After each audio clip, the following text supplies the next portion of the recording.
Bueno, la primera pregunta es sobre, en 2007 vos dijiste que el kirchnerismo, quiero decir exactamente, no representaba ningún cambio.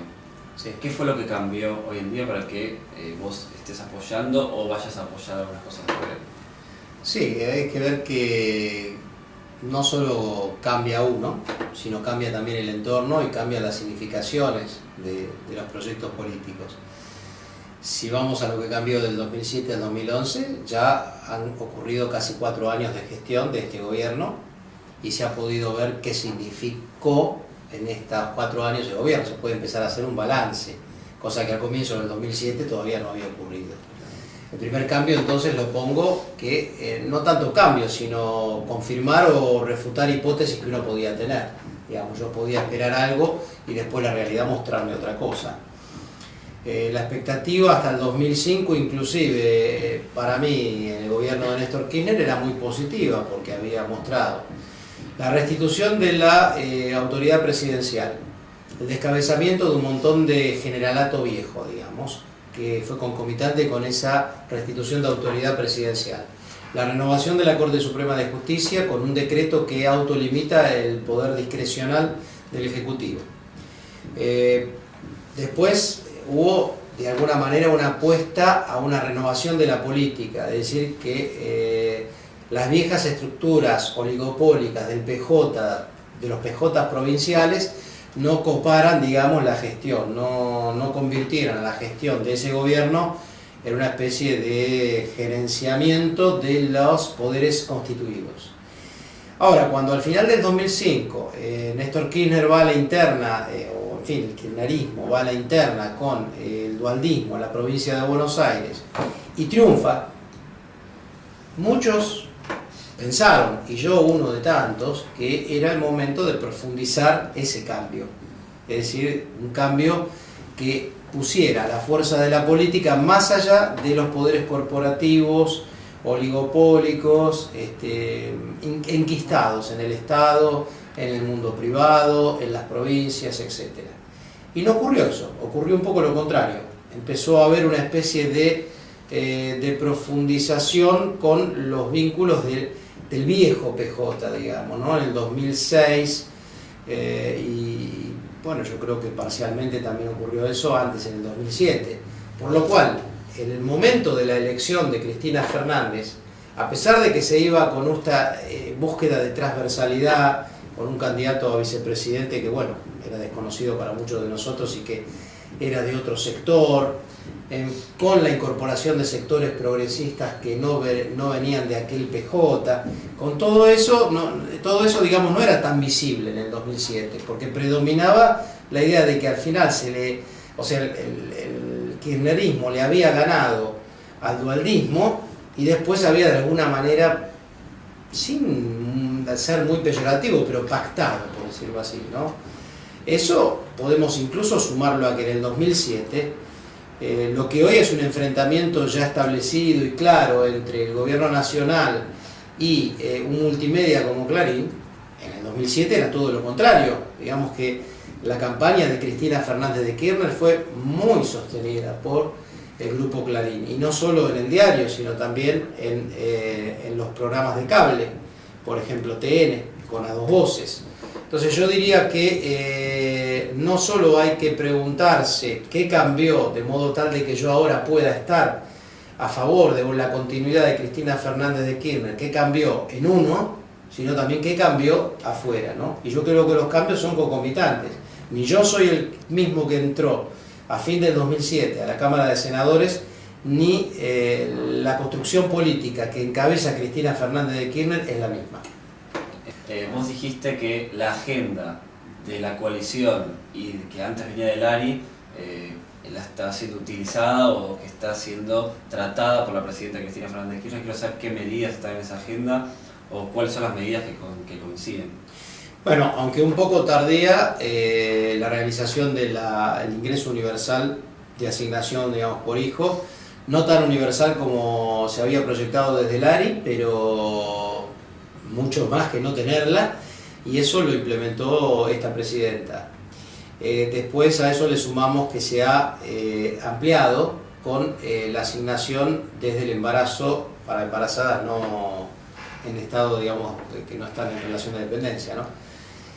Después a eso le sumamos que ahora prometió el 1 de marzo en las legislativas, en la Asamblea Legislativa, prometió enviar un proyecto de protección de la tierra argentina en relación a la tenencia en manos extranjeras, y lo cumplió.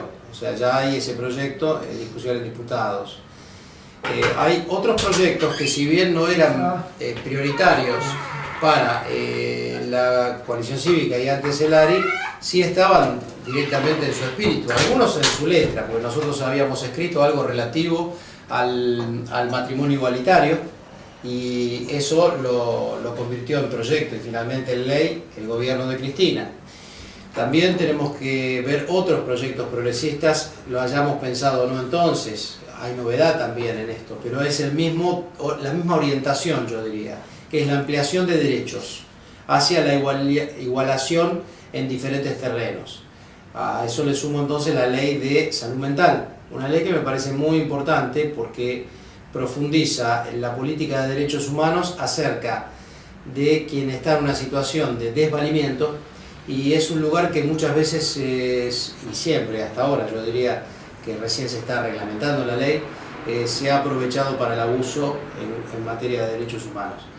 Otro proyecto que yo lo quería votar aquí en el Senado tal cual había venido de diputados, y que es, bueno, el consenso mayoritario aquí le introdujo cambios, pero me parece que así todo haberlo hecho ley es importante, que es el control de las prepagas, en donde se tocan intereses importantes y se avanza.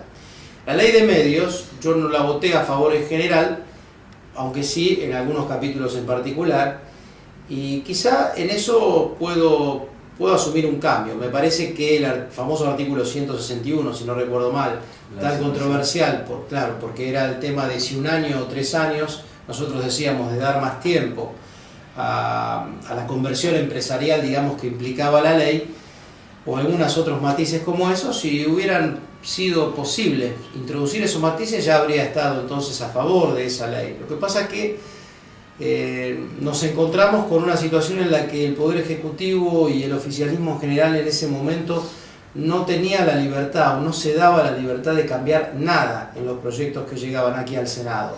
Entonces uno tenía que actuar en consecuencia de esa imposibilidad de introducir cambio alguno, y eso nos dejaba fuera de muchos proyectos. Ahora me parece que hay una mayor apertura a contar con las opiniones, los matices, y en ese sentido me parece que no solo se está llevando adelante una agenda progresista en la que reconozco una parte de la identidad de la coalición cívica con quien ingresé en la Cámara, sino también yendo más allá en algunos otros temas que no había en esa agenda. Respecto a la coalición cívica, yo leí, vos decís si no está bien lo que digo, creo que ya lo dijiste varias veces, que el personalismo de Carrió seguramente no contribuyó a que vos sigas en la fuerza. No sé si fuese exclusivamente eso, pero es una de las razones. Yo di explicaciones de por qué me iba de la coalición cívica hace 2 años, y no quiero abundar mucho en ello, porque la verdad es que no quisiera hacer, como digamos, leña del árbol caído. Claro. Es decir, además tengo respeto por la doctora Carrió, le tengo reconocimiento personal por haber apostado juntos a un mismo proyecto, etc. De todas maneras, para no dejarla sin responder, diría que ese personalismo extremo, cuando no tiene un contrapeso en nada, en absolutamente nada, ni el contenido ideológico, ni otros personalismos, ni poder territorial, ni bagaje o herencia simbólica a la que responder, como puede tener el peronismo y el radicalismo, que son fuerzas que se deben a su pasado también, no solo a su presente y a su futuro. Cuando ninguno de esos contrapesos está, el personalismo hace estragos. ¿Y vos crees que ese personalismo puede haber influido cuando ella se alejó del acuerdo cívico-social en el, no quiero decir desmantelamiento porque es demasiado, pero en la situación mala en la que vive la oposición, donde como que le cuesta conseguir un candidato y en las encuestas está bastante abajo de Cristina Fernández? No, yo no le cargaría la responsabilidad para nada, ni siquiera la más importante a Carrió.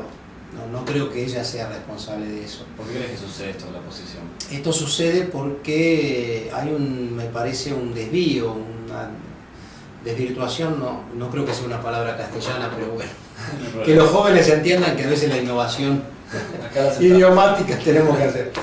No, algo así como una especie de torsión de la política, ¿no? Que la desvirtúa.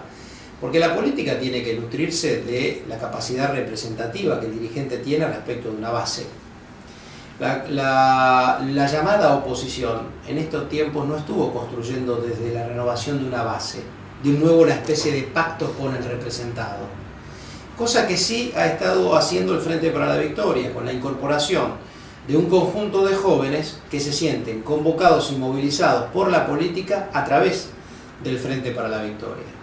Entonces, en primer punto, la política, si no se renueva, es decir, si no va para adelante, es como cuando Woody Allen dice de las relaciones amorosas: tenemos un tiburón muerto, porque el tiburón solo vive si nada hacia adelante. Si se detiene o va hacia atrás, muere, por un problema del tiburón. Pero somos así, como los tiburones, digamos, o sea, tenemos que ir hacia adelante, hay que renovar la política, hay que llenarla de nueva juventud y de nuevos sentidos. Eso no lo hizo ninguna fuerza de la oposición. Es el primer punto de debilitamiento de la política. Cuando vos no construís desde ahí, ¿desde dónde podés construir? Únicamente que hayas conservado el ascendente, la fuerza, con aquello que te nutrió alguna vez. Tuvo que ser así para el radicalismo, por ejemplo. Pero eso tampoco ocurrió en un partido que ha tenido muchas fracturas últimamente, y eso lo ha ido desgajando y además le ha ido haciendo perder identidad. Así que segundo punto que tampoco se cumple. Tercera cuestión: los medios de comunicación dominan hoy la comunicación en general, la imagen, la pantalla, la exposición pública de esas imágenes y esas voces, muchas veces reducidas a la consigna vacía, a la comunicación, digamos, de eslogans. Es la única fuerza que te quedó para construir presencia política. Entonces, el conjunto de la llamada oposición quedó entrampada entre su propio vacío y el hecho de que la demanda de la opinión publicada, concentrada en los medios dominantes, la llevó a una dinámica de construcción insensata, en donde pareciera que todo el mundo quería sostener la ficción del partido de la oposición, al punto que Macri ha dicho hace poco, antes de bajarse de la Nacional, dijo que había que tener un solo candidato de la oposición, lo que muestra el sinsentido de ese asunto. Así que la causa de ese debilitamiento que hoy vivimos creo que tiene que ver con estos múltiples factores, que muchos tienen que ver con la torpeza propia y otros con una dinámica de construcción política en la sociedad argentina que en sí misma es muy débil. Si googleas Samuel Cabanchik en las redes sociales, en internet, y pone noticias, las últimas noticias todas dicen: Samuel Cabanchik, el senador que le dio el quórum al kirchnerismo. Usted dijo que no se iba a incorporar al bloque kirchnerista. ¿Esto es realmente así? ¿Por qué se trata así la información? Hay mucha tendenciosidad en la información. Hoy Clarín, por ejemplo, hace un pequeño recuadrito diciendo 2 borocotós o algo así, ¿no? Como diciendo 2 borocotós incluso al precio de uno. Debe ser al precio de uno, porque si le pagaron a aquel, debe haber sido todo el precio que pagaron, ya que a este nadie le pagó nada. Entonces, eso ya es una deformación muy dolorosa. Primero, dolorosa para el propio borocotó, que se use su apellido de esa manera, pero allá que se defienda solo él. Ahora, en mi caso es totalmente injusto, porque estos pasos obedecen a una construcción política que se da en el tiempo, que pretende ser todo lo colectiva que sea capaz de hacer y que tiene una coherencia interna que quien siga los hechos y las votaciones y los discursos la va a encontrar, porque está ahí a la mano. Yo di el quórum al kirchnerismo el 15 de diciembre, por ejemplo, para que sean posibles todos los ascensos militares que estaban pendientes, y algunos actores, no voy a dar nombres, pero algunos actores de la oposición aquí en el Senado me presionaban para que no dé quórum.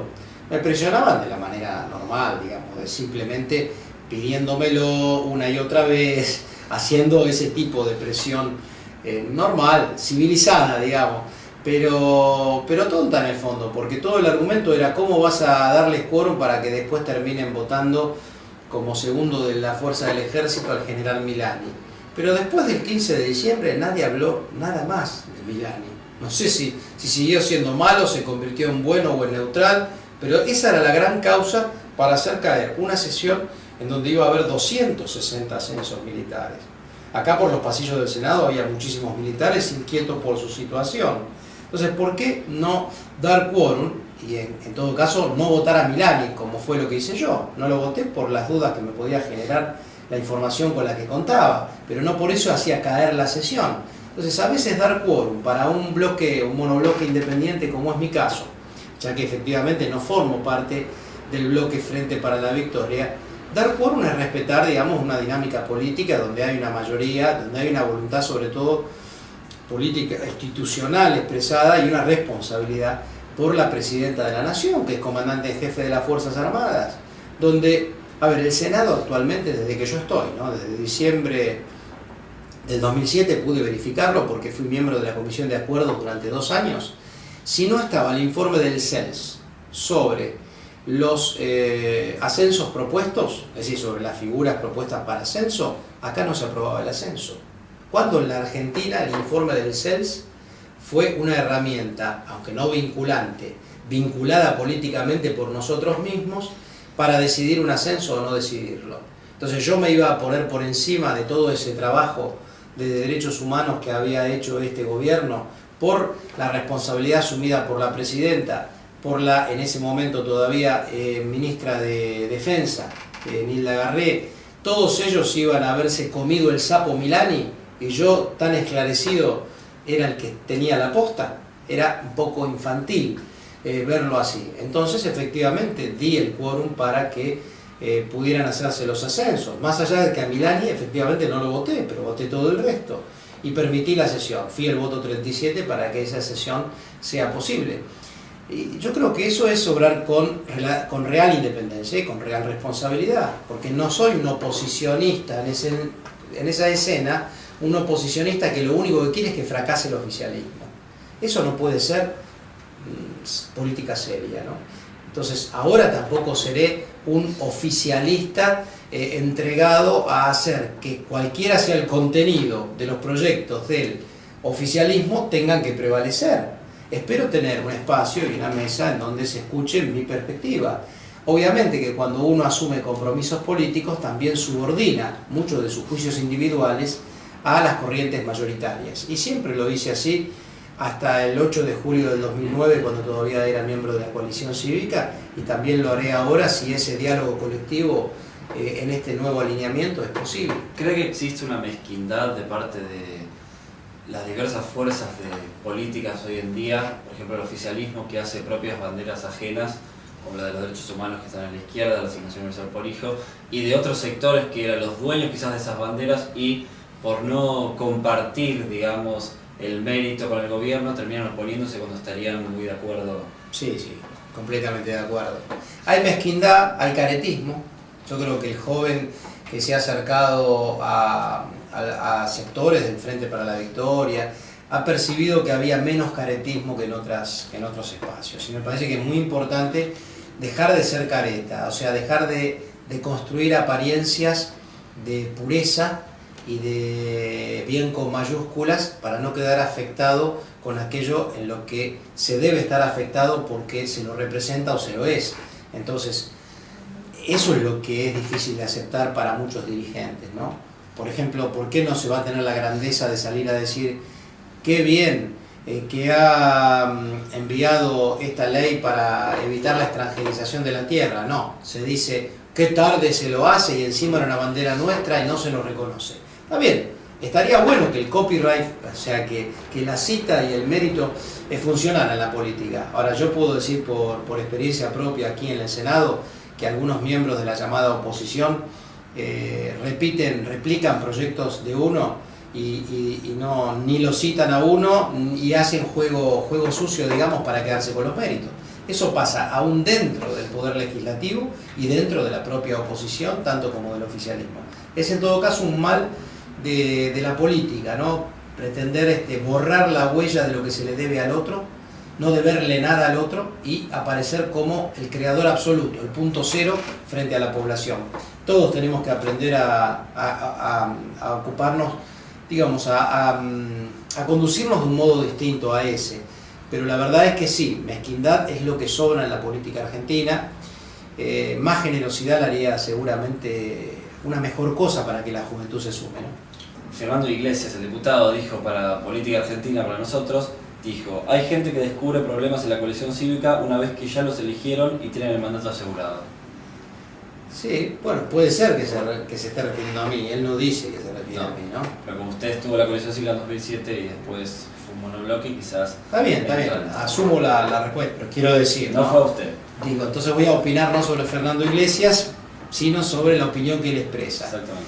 Bueno, alguien que eso dice, o bien no descubrió ningún problema en la coalición cívica desde que ingresó a ella hasta ahora, o bien fue tan esclarecido que ya vio todo lo que era antes y lo aceptó.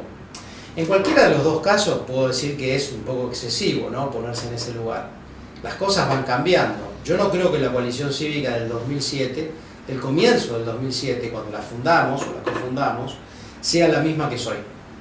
No soy el único que se ha ido de la coalición cívica, como antes no fueron pocos los que se fueron del ARI, partido en el que se origina primordialmente la coalición cívica.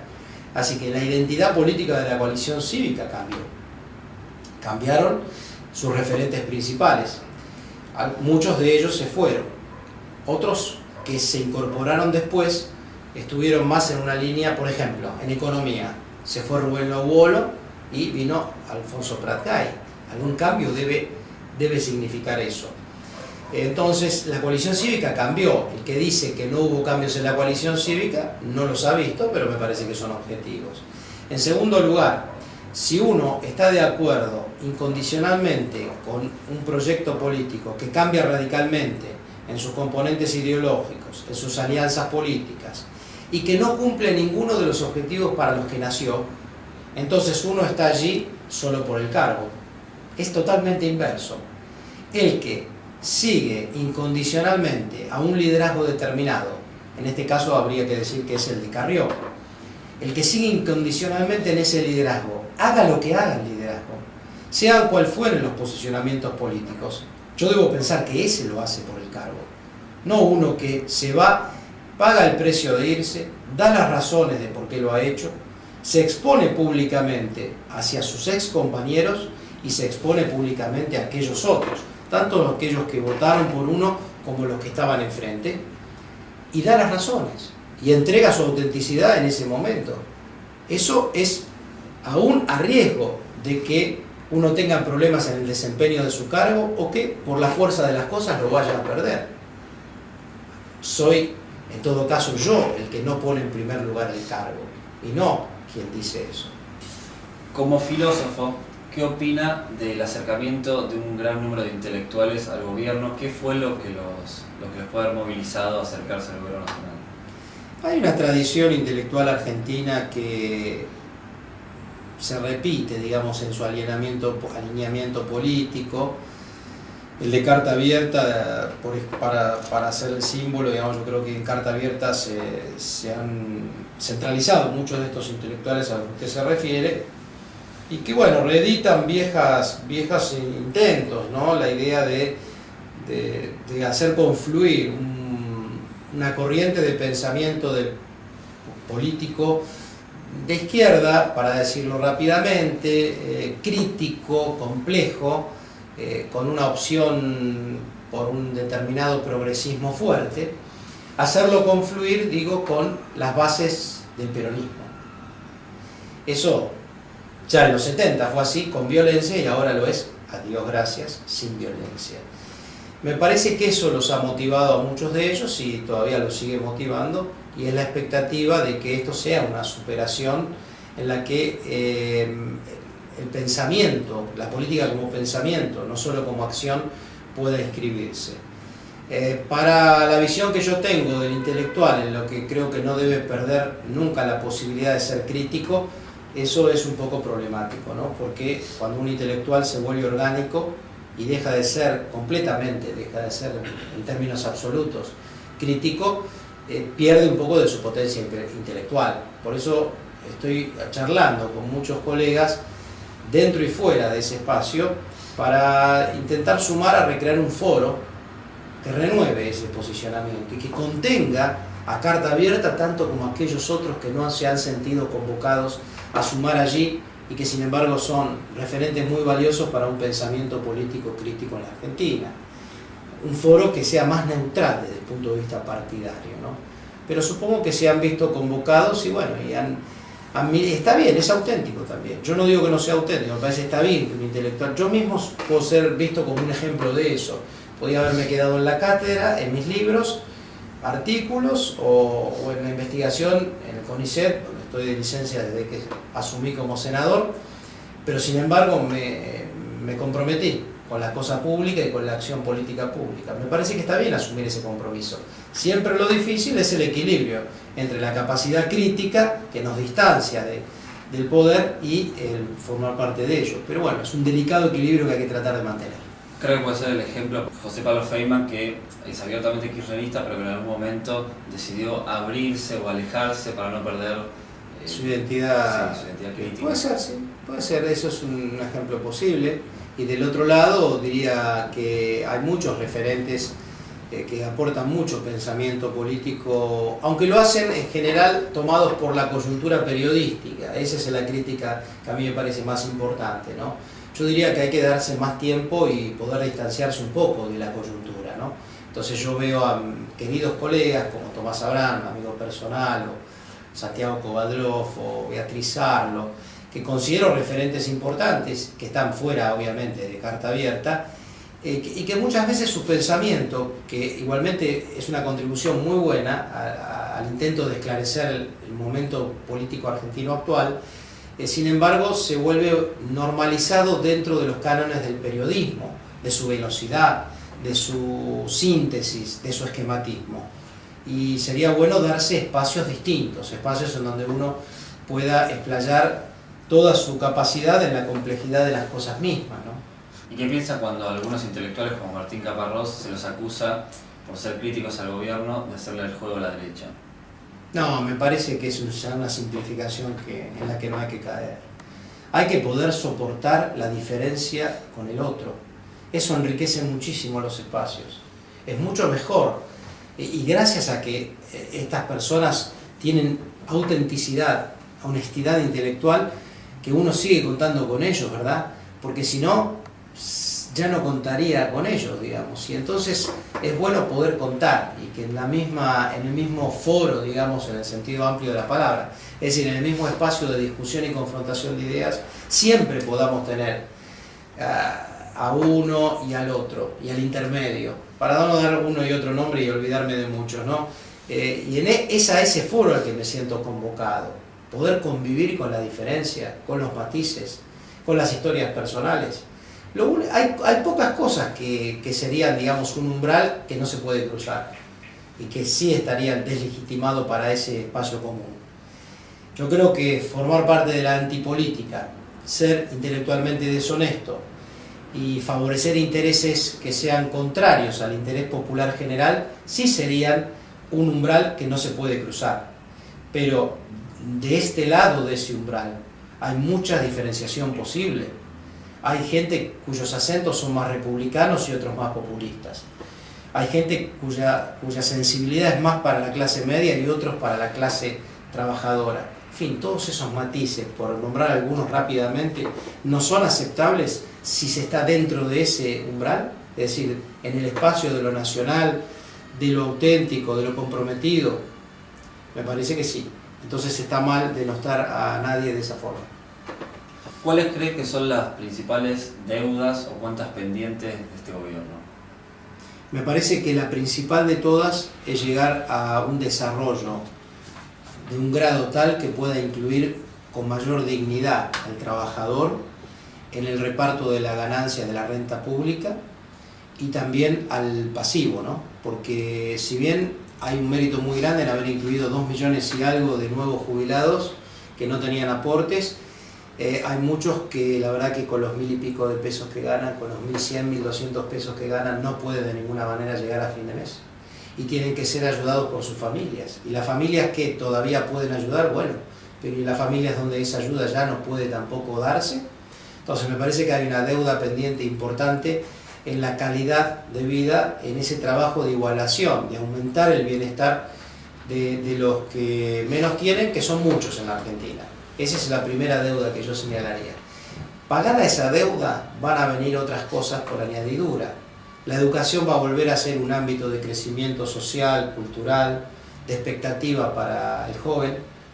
Me parece que nuevos sentidos van a desplazar los malos sentidos o los no sentidos, como pueden ser cualquiera de las adicciones a mano, que son una especie de sustituto de la ausencia de sentido social. Pero cuando uno sí tiene sentido social, no es presa fácil de las adicciones, que son un enemigo a combatir. Hay que cambiar las condiciones para que haya una mejor sociedad en general. Yo creo que esa es la principal deuda. Después hay otras deudas, quizás no son tan trascendentes en lo inmediato, pero yo creo que para la calidad de la política argentina lo son a la larga. Y es un compromiso más férreo con la forma republicana de gobierno. Hay que aceptar mejor la división de poderes de lo que se lo hace todavía hoy día. Pero para eso se requiere también un compromiso de parte de aquellos que no están en la responsabilidad de gobierno, sino en la de la oposición, y que no están tampoco a veces a la altura de las circunstancias de un respeto republicano. Entonces creo que eso es una deuda pendiente también, pero mucho menor que aquella que sea más inclusiva, de modo tal de que mejore la situación de tantos argentinos. Yo creo que un 20 y pico por ciento de argentinos está necesitando urgentemente mejorar su situación de vida. Usted en 2007 llegó al Senado con María Eugenia Extensor, ¿verdad? Junto con ella. Claro, sí. Entonces, bueno, ¿qué opina? Ella ahora es candidata a jefa de gobierno por la coalición cívica. Hay una teoría que dice que hay una campaña invisible de María Eugenia Extensor en la ciudad, porque la coalición cívica está intentando obtener los votos que le hubieran ido a Macri en lo nacional, y por eso no hace una gran campaña en la ciudad. Me parece plausible esa teoría, es plausible, digamos, ¿no? Puedo pensar cualquier cosa. Lo que es evidente es que es una campaña de bajo perfil, es una campaña destinada a representar poco caudal de votos en el resultado final, y me parece que es un punto de llegada quizá inevitable de todo ese proceso de involución que justamente me resultó expulsivo a mí, en donde no hay ni claridad ideológica de a quién se representa, porque pareciera increíble que aún sea plausible la hipótesis de que la coalición cívica está tan a la derecha como el macrismo, para ser esquemáticos, digamos, ¿no? Y dado que esto también es un medio de comunicación que requiere, ¿no?, la velocidad del internet, digamos, que requiere ciertos esquemas, bueno, me permito ¿no? Digamos, eso muestra lo que decía antes, ¿no? No soy yo el que se mueve, es el mundo que da vueltas, digo. Es decir, la coalición cívica tal vez se pasó de la izquierda a la derecha, y entonces por eso puede tener esa representación y hacerle el caldo gordo a la reelección de Macri. No quiero afirmarlo, pero no me resultaría poco creíble, y en el 2007 hubiera resultado totalmente increíble. Nosotros en junio del 2007 apoyamos la candidatura de Jorge Tellerman. Incluso muchos de nuestros jóvenes fueron fiscales para Jorge Tellerman en esa elección. Y claramente se trataba de ganarle a Macri. La última pregunta es la pregunta bisagra siempre de política argentina, que es la histórica. ¿Qué piensa? Porque nosotros apuntamos a que los jóvenes se vuelquen en la política. ¿Qué piensa de esta ola de jóvenes? Es una ola social, pero sobre todo de jóvenes metiéndose en política, involucrándose y volviendo a militar. Me parece una excelente noticia. Es una muy buena noticia porque la política es generadora de sentido, de vínculo social enriquecido, digamos, enriquecido, porque la política enriquece al vínculo social, lo dota de significaciones que por sí mismo no tiene. Los vínculos sociales pueden ser inertes, sosos, pueden ser, digamos, ser inerciales, ser residuales. En cambio, cuando son tomados por la política, se genera algo nuevo, se genera, por ejemplo, militancia, se genera nuevo sentido, horizonte, confianza, esperanza. Eso es muy bueno.